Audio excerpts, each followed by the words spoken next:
Oliver, Duck, Donald, and Douglas were looking at the early morning sky.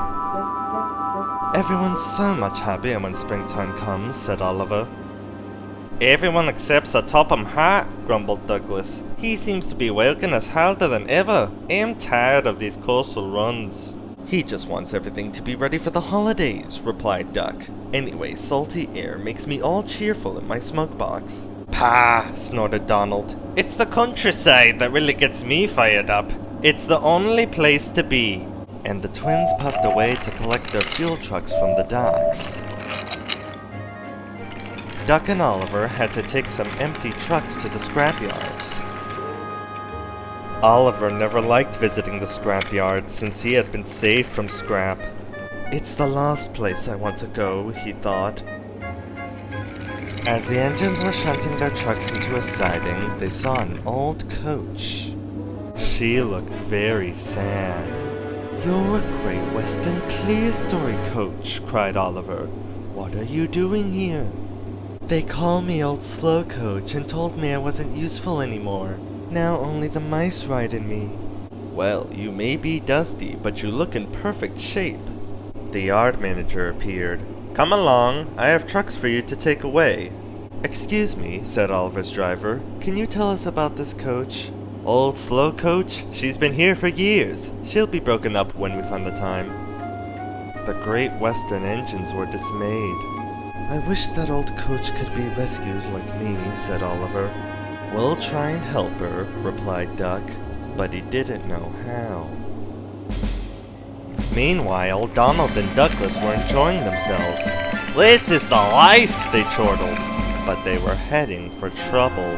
One of the fuel trucks was leaking.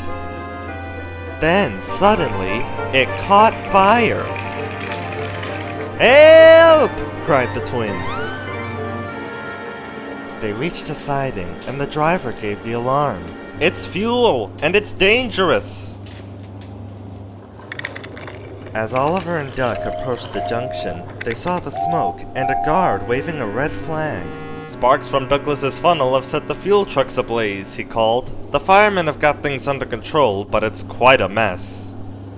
Beg pardon, Donald, said Duck, but when you said the countryside got you all fired up, I didn't think you meant it in this way.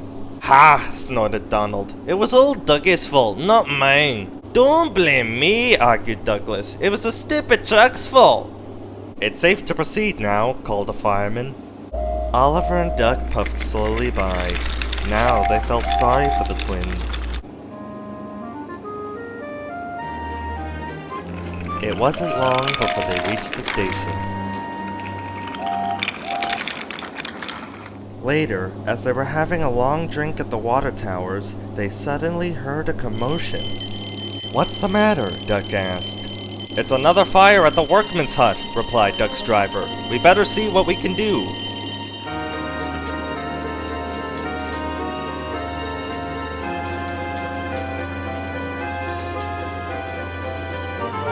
The fire engines arrived, but they had a big problem. We are completely out of water, cried a fireman. We can't use seawater because it clogs our works. We'll just have to let that building burn. Then Duck had an idea. Why don't you use the water in our tanks? We just refilled them. The firemen wasted no time. You're very clever engines, chuckled their drivers. Soon the fire was out, but the hut where the workmen lived was destroyed. The men can't sleep on the beach, said the foreman. What about Old Slow Coach? She would be perfect for the workmen, said Oliver. Comfy too, added Duck. What a good idea, Oliver, said his driver. They phoned Sir Topham Hatt, who agreed. She'll be spick and span by the time you collect her. And she was, and very happy too. I can't thank you enough. I feel splendid. The engines buffered up to her. Now I've helped save someone from scrap, Oliver thought proudly, as they set off happily to her new home. Everyone agreed there was nothing old or slow about Coach, and she will always be really useful indeed.